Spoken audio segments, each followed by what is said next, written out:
April Bem versus Team Falcons na ilatag na ang mga heroes. Okay, so revitalize Hylos as usual. Gulo pala. Okay, so nagkaroon lang na change doon na sa hero. Ito na ba ang pagpapakilalang tunay ng AP Brena doon na sa mga veterano na nag-world tour na galing ng MPL? Kabang-abang ito, ladies and gentlemen, game number 2, nakaasi na or nakaisa na dito ang AP Brena. Ang katanungan na lang ay makakabawi ba ang Team Falcons? Pero doon sa naging lineup, glue yung naging final pick ng Team Falcons PH. And ito, harapan kaagad, pre. Oo, talagang magsusuntukan agad yan. Pagalingan na mag-poke. Kasi as much as possible, talagang ma-zone out mo agad. Yung nandun sa kalinya mo, grabe suporta ng dalawang fan groups. Talagang nagsisigawan.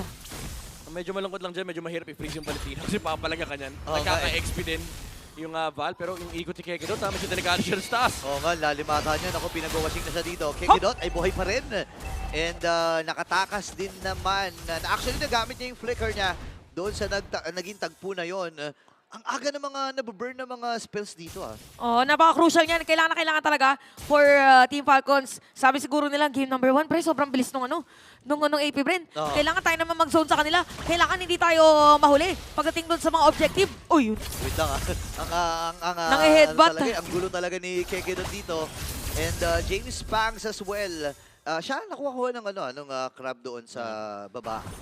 So ngayon ay medyo tatahimik ang laban, ilang segundo para sa unang pag-home ng laban na ito. Si Few ay umaabante na rin. Pero maganda si Kekidot naman, nagbibigay siya ng panandaliang vision dito. Oh, kailangan talaga dito yung vision. At Kikyo na nyo naman for Team Falcons. Talagang nag-zone out ng mga players ng AP Bren. Pero nandito na si Shopskirt. Nag-spawn na rin ang ating pag-home. So dadaan. Uy, talaga dumaan. Lalim dito ni Shopskirt. Bibigyan kagad nila si Kyle TC. First blood para kay James Pangs at nakuha din ang kill habang si Oke naman ngayon ay mamamatay sa kamay ng AP Bren. Si Der ang makakakuha. Sabay split. Kekidot na magiging target niya. Makakasanin ba? Magkakaroon na rin siya ng ultimate dito. Nagamit na nga kagad yung shortcut at nakatakas. Hindi pala nakatakas kasi suman na si Flap at makakadalawa na si Der. Mainit ang AP Bren. Na-force out nila yung double dash ni Kyle TC kanina. Bumertical na kasi yung Suyo and napakaganda nung entry na naharap dito ni James Pangs. Taken down na Suyo first before they take the third. Super Marco naman yung next target. Grabe mga zone talaga and even positioning for AP Bren. So ito yung sinabi mo dito na mainit yung AP Bren. Kasi kahit si Shopskirt hindi nila or nakadaan lang smoothly against Team Falcons kanina. And because of that, kita na natin kalamangan ng AP Bren para dito sa ating laban. Kailangan lang nila i-continue yung kanilang ginagawa. Actually, nagtaka nga ako dun sa nangyari na yun, no? Parang naglakad, easy lang yung lusot eh. Wala man lang pumansin eh, no? No, parang alam mo yung parang ninja. Kahit lang. Parang Hayabusa. Excuse po. Tinago niya yung footsteps niya. Siguro hindi narinig yung footsteps. Kaya hindi nalaman may kalaban doon. Nakamute yung beats eh. Oo. So, ayan medyo bumabagal ulit ang takbo ng ating laban. Even na Der ay maingat na rin sa kanyang lane. Sabi niya, lamang na kasi dito yung ibang mga lanes. So, kailangan maging maingat para sa moment na kailangan siya, ay nandoon siya. He's there. Tsaka pinipili din sa ngayon. Okay, natawa ako ng konti doon. Pero, TY. Pero pinipili lang. Hindi, pinipili ng Team Falcons dito, no, yung laban na kanilang dadaluhan. Kasi nga naman nakakita tayo ng ilang punto doon sa initial team fights na nalugi talaga ang Team Falcons. So ang goal na lang muna nila, sige, antayin natin. Second turtle naman ang game ay available na. So, available na rin ng mga ultimates, even itong Glorious Pathway mula kay Open. Okay, so unang pag-on kanina nakuha na AP Bren. Pero nakapasa naman ngayon yung Team Falcons, merong vision. Parang sa iba yata muna pupunta. Ay, ayan na. Tineleport si Kikidata. Sinong i-headbuttin? Sa likod pero nakita. Nagulat siya, apat! Apat yung sumalubong sa kanya doon. Kekidot ay kailangan umatras. Ano yung dispersion and rotation. Si Chomskirt, wala pa siyang hawak ng ultimate dito. Ano ang kanyang pipiliin? And this time, si Kekidot ay nandoon. Kailangan na umatras habang yung split na nagamit na Black TC. Pero si Karil ang makakakuha nung pagong. Ngayon ay tuloy-tuloy pa rin. Nakasanib na itong si Black TC. At si Der ang kanyang nagiging target. Pero si Shizu free hit.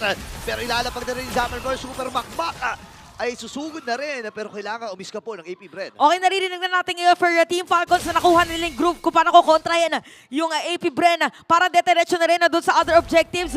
Parang delikado yata yung Torre doon sa may mid lane. Okay, James Banks, dun sa may madali ko lang, Super Marco. Ay! Alam nila, walang Naka-shield. ultimate dito si Super Marco, pero may extra shield mula doon sa dash, sa Chrono Dash. Grabe yung micro mechanics dito, ha? I mean, may flicker pa naman siya, so either way, safe naman si Marco. Kaso medyo delikadong laro. Okay. Yung ginagawa ni Super Marco, talagang binibait niya, sinasagat niya yung kanyang hero. And although maganda yung attempt ng AP Brand kanina, na itipin nila yung chip doon sa may likod ng turtle. Ang problema lang kasi pagka-portal ni Kekedot, hindi naka-ready din ng sobra yung AP Brand. Si James Banks napilitan siya bumalik sa turtle para gamitin yung electrifying beats. Take down the turtle, pero nandoon yung pana ni Kyle TZ at pa rin na rin yung retribution. Pero nakakuha naman ng kill. Si Shizu, nahuli niya si Fuse sa may bandang gilid. Pero yun nga, hindi nila kinayang pasukin yung magkadikit na Suyu pa rin na rin na glue. Feeling ko maya-maya parang medyo mag-iiwasan muna ulit yung dalawang teams natin sa team fight or magkokontrahan si Pew and even si Kekedot. Ayan okay, pupunta lang sa may top lane. Nakita ba yon? Hindi ko alam, kita ata kasi natunugan ng Shizu at kailangan niyang umatras. Alam niya na may mga nakatago doon. Pero si Chobskirt, nagamit na ata niya yung kanyang, ano ba yun? Yung ultimate niya? Parang, Yung IM yun niya kanina. Kanino nga yung ginaya niyang ultimate? Kay Louie, ginamit niya yung diversion. Pinadala niya yung chip. Ayun kanina bago mag-turtle, yes. So parang antayin nyo muna ulit kung nasaan si Few kasi most probably yun yung gagayahin. So yun pala yung play ng Team Falcons. Gusto na dito na medyo malugi si Shizu sa lane niya. Pero Ayun, standing strong, no? Parang as much as possible na kaya mong depensahan, pero bibigay na nga yung Torre dito sa itaas. parang ang hirap nito para sa AP Bren. Ito na, pinapatunayan ng Team Falcons. Kumbaga, dinadaan nila sa veterancy, dinadaan nila sa experience. Pero yung Pagong, 4K na lang yung buhay dito. Pero si KTZ, mag-walkway dun sa Pagong. Habang sa may bandalikuran naman, delikado si Der, mamamatay na siya dito. Makakasalim nga ba? Unti-unting inuubos sa Team Falcons.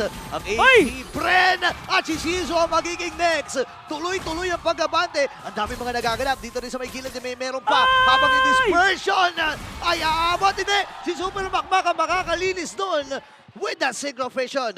4 kills para dito kay Bulletproof Super Marco at nararamdaman na natin ngayon yung Team Falcons. Ang laki ng kalamangan nila ngayon. Yeah, nagtampisaw sa Revitalize yung kanila mga members and few with that flicker side. Doon sa gilid. Doon siya sa gilid nag-flicker out. Di siya naabot ni Shizu. Side flicker. Ang ginawa niya, hindi nakatawid yung alaga ni Iritel. And even though maganda yung na-harp na entry ni James Wang sa bandang likuran, again, hindi pa ganun kasapat yung kanyang damage output. Sama mo na dyan yung turtle buff din, na meron sila yung shields na nakuha nila dahil na-secure ni Kyle TZ yung Pagong. Tsaka para nito medyo naghiwa-hiwalay yung AP Bren. Medyo na-lose sila kung kanino sila mag-focus fire during the team fight. So because of that, may kita natin yan lamang. In terms of gold, si Kyle TZ laban dito kay James Punks. Kailangan bumawi ngayon ng AP Bren. Parang kailangan na lang ilabas kung gano'n sila ka-aggressive kanina. Pero dito sa may top lane, parang may gustong gawin. Reklano sila dito pero umalis na agad. Yun yung sinasabi natin na salisihan yung mangyayari Napakabilis na. Tapos ngayon naman ay ang plano ng Team Falcons ay kunin yung purple buff. Matagumpay para kay Kyle pero untog siya. Medyo makapal daw yung bato doon. Ngayon ako nakakita ng team na hinahabol yung chip. Kasi Diba? Usually, tinatakbuhan yan alam nila na Delix kapag may lumabas bigla dun sa portal. So 10 seconds, magkakaroon tayo objective. Nakahabol muna dito si James Punks. Pagdating doon sa gold lead ng kanyang katapat na jungler. Tsaka parang nag-iba yung dynamics ng game ngayon. Kanina, grabe yung team fight. Ngayon naman, parang iniiwasan ng Team Falcons din. Parang as much as possible gusto nila bago lang sa objective. Okay, sa may mid lang. Ayaw maglakad. Ayaw, tinatamad. Kasi nga yung Lord ay nandun na. Tsaka, alam kasi nila na baka may mga nakapwesto na. So pinadala nila dito si Kyle TZ para may mahahawak nga dun sa Lord. And kompleto dito ang Falcons. Malayo si James Punks pero parang pwede yata mag-teleport anytime. May pag-zone out na gagawin! Nako, late na tayo pag-teleport dito habang tumama rin yung mga stuns. Pero si Pew ang naging target dito, James Pang. Mga tumama yung stun mula kay Kyle TZ. Okay with a kill. Killing finish siya dito habang si Der at si Kekedot ay kailangan din umatras. Sabi dito kay sige, parang kaya pa ata. Pero may mga na-force na rin dito ng mga spells. At si Der ay kailangan ding lumayo. 4-8 ang ating score. Grabe yung pag-arangkada ng Falcons. Gusto ko yung highlight, solid yung ginagawa ng Keke tapin ang dodge niya yung Y-walk. Ang lupit. Pero ang hirap din ng laro ni James Banks, even if ma-portal siya, ma-shortcut siya papasok. Ang daming tusok na nakaabang mula kay Kyle, mula kay Ogwen. Tapos dito mo mararamdaman yung effect ng naka-Brave Smite din si Pew. Dagdag mo na dyan yung shields na nakukuha niya mula sa kanyang duality. So ang hirap din for James Banks to actually finish off the Luwei behind the lines. Tapos kailangan pa nila intindihin yung Revitalize, yung Blue Split, tapos yung damage output ni Super Marco under the Zaman Force. Parang third time na yata nila ngayon attempt na makuha si Few. Same spot para dito sa ating game. So okay, meron Lord, madedepensa naman niya dito ng AP Bren. Pero may pressure pa rin na gagawin doon sa may middle lane. Habang sa top lane, tinatry ni Shizu na kumuha naman ng pwesto. Ginamit ang Glorious Pathway sa ilalim ng Torre. Pati Zaman Force mula kay Super Makmak. Nakakuha na ng kills, him and Few. Dalawa na kagad dapat tumba para sa AP Bren. Pero ito yung pagbawi ni James Banks. Dapat ay si Super Makmak. Wala Kailangan Psycho niya magpadali. Kailangan niya tumakbo. Pero meron diversion play na gagawin. Akala nila doon papunta. Pero si Ogre, nasa lisihan. Pupunta sa gilid. Moves! Grabe yung mga sidestepping moves, pre. The man with a million moves. Parang nga nag-ankle break. Akala natin papunta na siya dun sa isang pwesto. Yung pala dadaanan pa niya. Si Ogwen. Kawawa yung paa ni Ogwen, apat pa naman din niya. Apat yung... Tatlo yung nabali. Na-ankle break. Tatlo yung nabali, nadapa yung kabayo. Oo, masakit yun. Kailangan ng cold compress kung ikaw si Ogwen. So ngayon nagkakasagutan yung ating dalawang teams. But definitely, Team Falcons sa lamang ngayon. For AP Bren naman, paano kaya sila hahabol? Doon sa Kalamano, Okay, diversion play. At siya kasama na si nakalunchip. Super Makmak. Lima kaagad mula sa Team Falcons sa sumugod kay Keke. Ngayon naman ay kailangan humabol dito ng Team Falcons pero aatras muna ang AP Bren. Akala kasi nila may mga pasugod pa. Grabe yung dito, yung nagiging sagot ng Team Falcons. Ang dami nila naging adjustment from game number 1 against storyline natin is wini-welcome nung longest running na roster sa MPL, yung new roster in the league. Sakit, isa, dalawa, tatlo, magiging apat pa! Oh my gosh! Grabe na yung damage dito ni Super Makmak. Sa sobrang sakit na ng damage, akala ko Granger yung nakikita natin. Pero harit yun eh. Alam kasi ni Marco, walang tatasyan. Si James Banks na wala ng moves. Dito si yung Joy. Oh, portal shortcut. Shortcut ay Uy, nagamit. pinasag! Pinasag agad, hindi makakasama ang AP Bren. At pinagtulong-tulungan na ng Falcon si Kekedot. Oh wow, this is just pure veterancy. Para sa Team Falcons, diretso naman sila sa Lord. So pag nakuha to ng Team Falcons, paano dedepensa ngayon yung AP Bren? O para naghahanap pa yata ng kalaban, titipin na naman yata agad. Oh my gosh, sa top lane, nasa top lane. Abot! Hanapin Ay! Inabutan! Inabutan si Jisoo dito. Kailangan niyang kumaripas sa takbo. Pero hindi siya aabot. Kung meron kang moves, merong experience, si Pew, ilang taon na siyang nandito pa rin siya. 7 years of MLBB. Pinamalas kay Shizu. Naramdaman nila. Sabi niya, pre, maniwala ka na doon si Shizu. Kanina pa nila yung ginagawa eh. Tapos sirain natin yung Torre doon sa may top lane. Meron pa silang Lord ngayon sa may bottom lane. Defendable ba to for AP Bren or endable na for Team Falcons? Depende sa angulo at ang engage ng Falcons. Kaso nakakatakot dito Kapal. for AP Bren. Kumpleto lahat. Okay, kailangan umantras muna ng AP Bren pero ilalabag yung Glorious Pathway. Kompleto ba dito yung next wave ng main sa may top at sa may bottom lane? Kasama pa nila yung Lord. Ngayon, ready ang Team Falcons na lumaban. Si Practice gamit ng flicker habang si James Pang ang magiging target niya dito. Tayo magbibisak na nga ang Team Falcons. Oh, Kasama Marco! ni Lord, Super Marco. Lumalaban! Pero si Pew nakapag-win James first Banks! round. At trasin si Kyle TC. Critical ang mga buhay dito ng mga miyembro ng Team Falcons. At matagumpay na pagdepensa para sa Hive. Tiis pogi para sa AP Bren. Grabe yung defense ang ginawa nila for Team Falcons. Kompleto pa rin naman. Pero kailangan nila maging maingat. Kailangan nila dito ng disiplina. Uuwi muna sila ngayon. Grabe, nagpahirap sa Falcons doon yung damage output ni James Banks and yung additional na sustain na nanggagaling mula dito mula kay Shizu dahil sa Hasklo. Nakaka siya in and out doon sa team fight na yun. Nakailang balik din yung Irtel.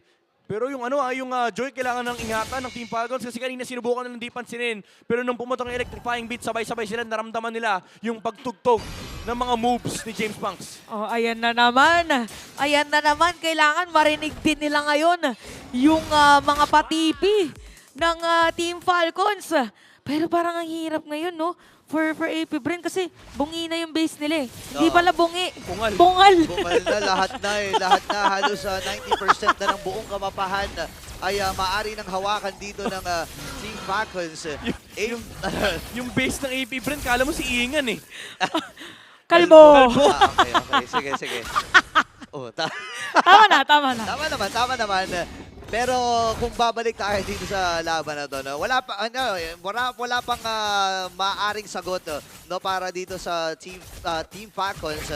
Pero kilala natin ang AP Bren. Nakita na natin eh kanina dun sa performance nila and kahapon so sa pinamalas ng mga Yeah. veterano na dala-dala na ni Der at ni Kikidot. Honestly, for Team Falcons, di na nila pwede maliitin itong game na to kasi ano na rin, full stack na. Yeah. Yung mga heroes dito ng AP Bren, especially James Pangs and Chizu, kailangan na nilang daanan sa macro. Yung mga diversion play, yung mga long lanes, especially the opposite lane, yung slow push, yan yung mga kailangan namang intindihin ng AP Bren. Pero do take note, may chip din kasing hawak ang AP Bren dito. Hindi rin ganun kadali for Falcons to force the issue.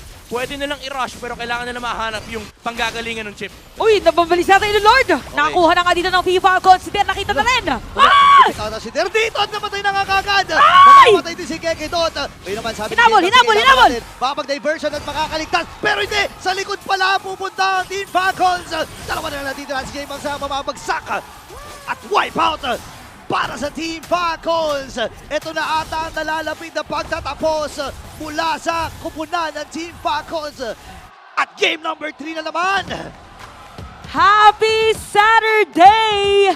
Hindi daw magpapatalo ang old gen sa new gen. Napakalinis na execution. Kinounter nila dito kung paano